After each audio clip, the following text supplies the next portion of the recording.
Inverter or converter? What is the difference?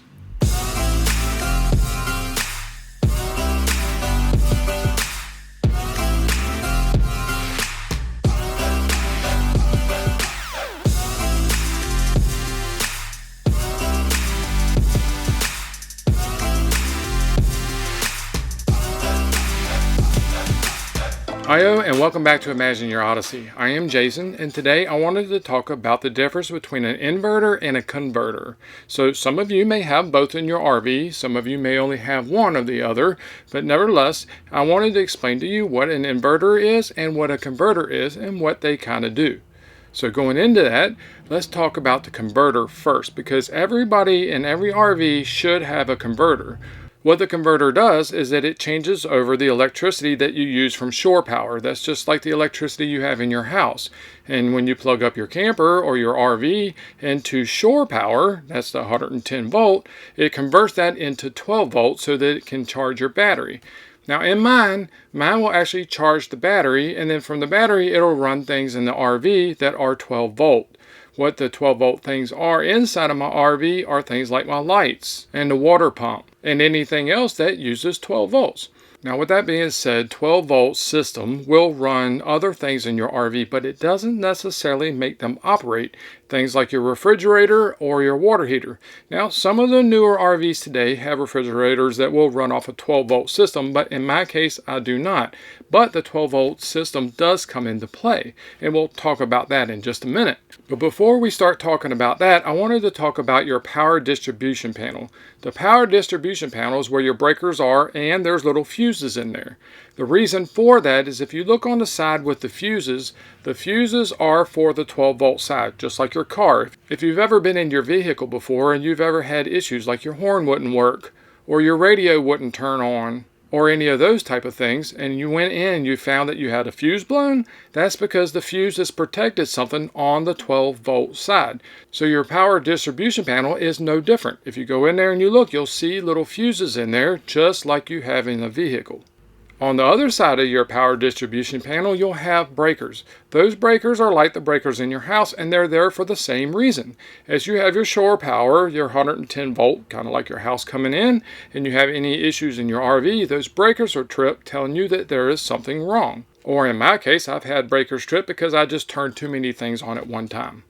So back to the converter side, it only runs the 12 volt system. In my case, like I said before, I'll plug into shore power, that will power the converter, and the converter will then send power over to the battery, charge up the battery, and then go back to the distribution panel so that the 12 volt system can be distributed around your RV. So real quick to talk about my refrigerator and my water heater. What the 12 volt system does is it ignites the fire coming from the propane, or a flame coming from the propane system, so that the propane can heat up the fridge and the water heater. Now I know it sounds funny about the fridge and having a flame in there, but what that does is it heats up this thing called ammonia, and as the ammonia tries to circle back around, it has to cool itself back off, and that's what pulls the heat out or cools off your fridge. For the water heater, there's a little igniter in there, and the igniter will ignite the flame that blows a flame underneath the water heater tank, and in a sense get you hot water. I've had a lot of people ask me about the electric side of their water heater, and does the 12 volt system run it, and it does not. It just helps it. So now that leads us into an inverter. The inverter does the opposite. It'll take the 12 volt system and turn it into house current, or 120 volts, or the same kind of power that you would get from a shore power.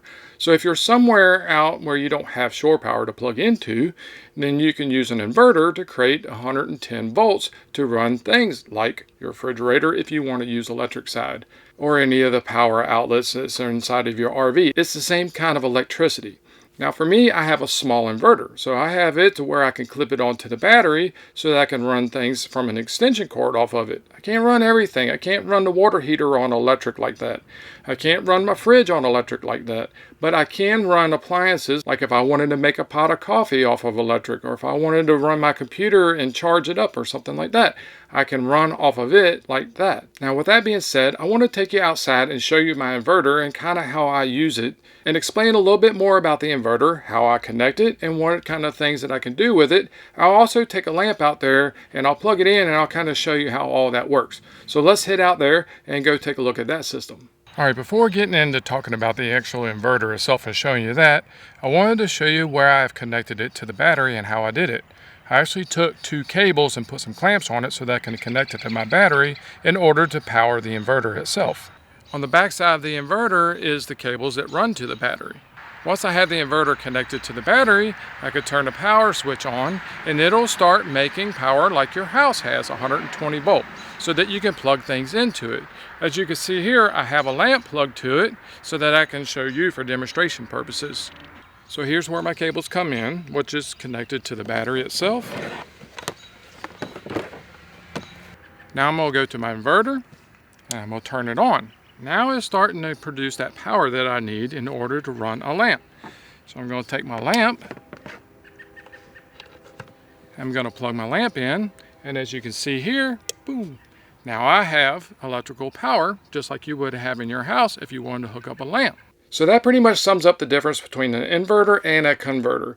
Now, if you wanted more depth into how those systems work, or maybe what you can do with it, or understanding how all that system works in more depth detail, I'll leave a description down below to another video that you can go to and you can see more detail. It's a kind of a longer video, but it explains everything that you need to know about how that system works and how it operates more in depth. So until the next time, keep your power running, enjoy your trips, and God bless.